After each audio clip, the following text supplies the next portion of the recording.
Yung mga katips. Wait na muna tayo.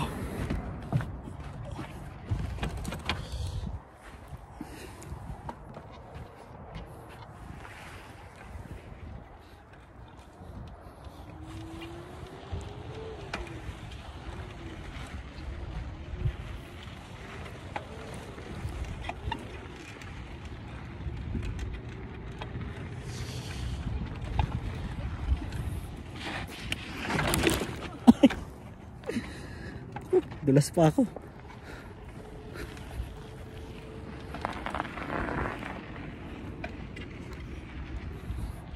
Dulas. Kalita. Oo. Pagod kagabi. Busy kayo? Saka lang ba? Hindi naman po pero puro OT kami ngayon. 1 hour and 30 minutes. Oo. Sabi nila, dulas pala to. Pwede ba lagay sa bahay pagka gusto niyo park yung... Kinuha ko na po minsan sa bahay doon sa loob. Meron. Kaso, nilagay doon. hi. May pasok ka? Okay yan. Dala mo? Si Jenny. Sige, dito lang. Kita lang tayo doon. Tumugtog ka ba? Wala, ano ngayon? Wala. Party. Mga bata.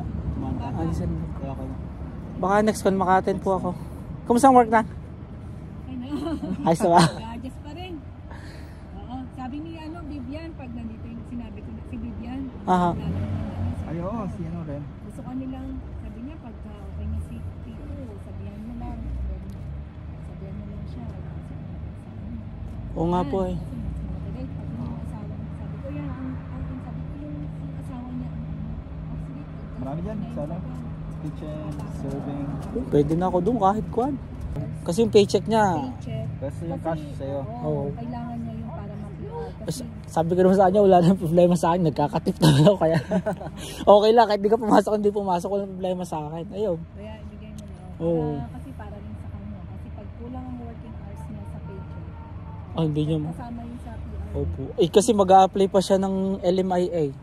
Mga by January, February. Doon pala siya magkakaroon ng... Kasi open work siya eh. Okay. Ay siya, sige. May pasok pa kaya? Wala, off na. Wala. Off kami pareho.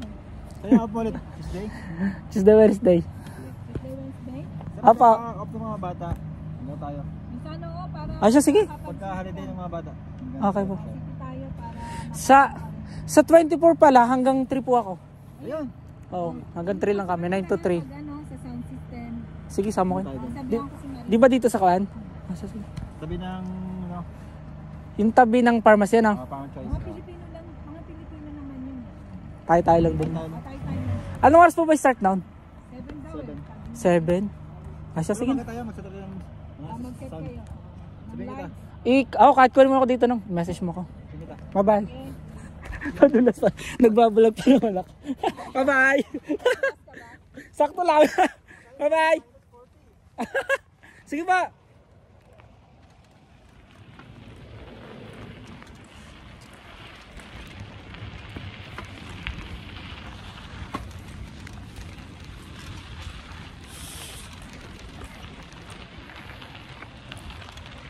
Uwi na.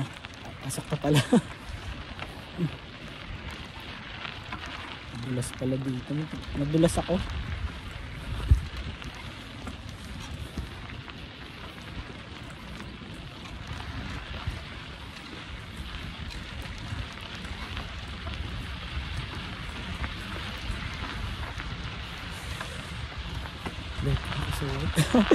Naguling ko. Bibilisan ko na.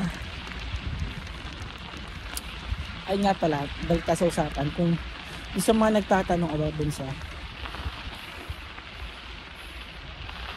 kung kailangan bang mag multiple jobs dito sa Canada. Siguro depende sa pangangailangan mo o kung nandito yung pamilya mo.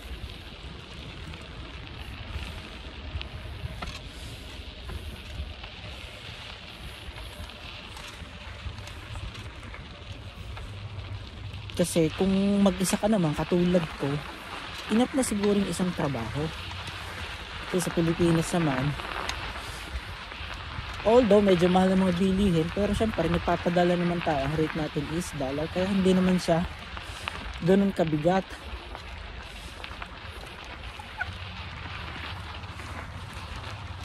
Kaya carry lang. Pero kung pamilyado ka, syempre, kunyari, ilang anak ko nandito sa Canada, asawa mo nandito, kompleto kayo. Siguro, kasi lalo't wala ka pang sariling bahay, yun, in terms of sa rent, medyo malaki-laki talaga. Unless may sarili ka ng bahay, yun. Pero kung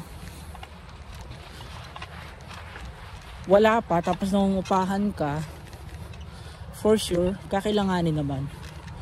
Pero sa nakikita ko, hindi naman ganun kabigat yung mga trabaho dito sa mga nagpa-part-time. Hindi rin naman ganun kabigat yung trabaho. Kaya sabi ko parang, hindi naman talaga kailangan, hindi necessary. Kasi kung para naman kayong may full-time job ng asawa mo na nandito, kunyari pakamili kayo, okay lang.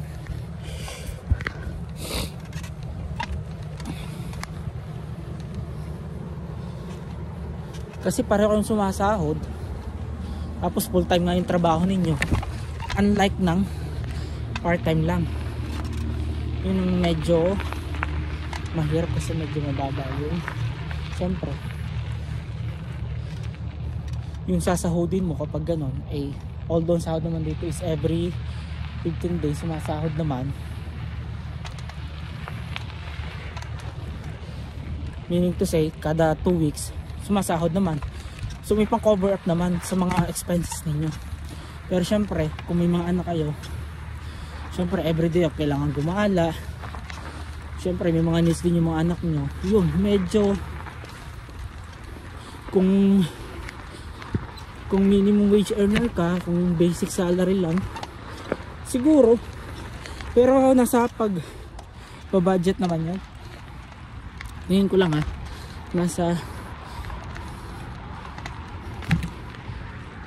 nasa pagmamanis lang ng pera kung paano nyo gagamitin yung pera. Hey Mike, how are you bro? It's cold ha? Yeah. Dito na ako sa work. Nagmadali ako.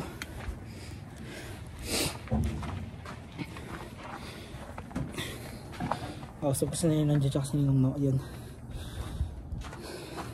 Pag medyo okay na ako dito, pasok doon ako sa work nila, kaya tsaka yung asawa ko. So maganda diba? So ito, punta na ako sa work, late na ako. Bakit ako?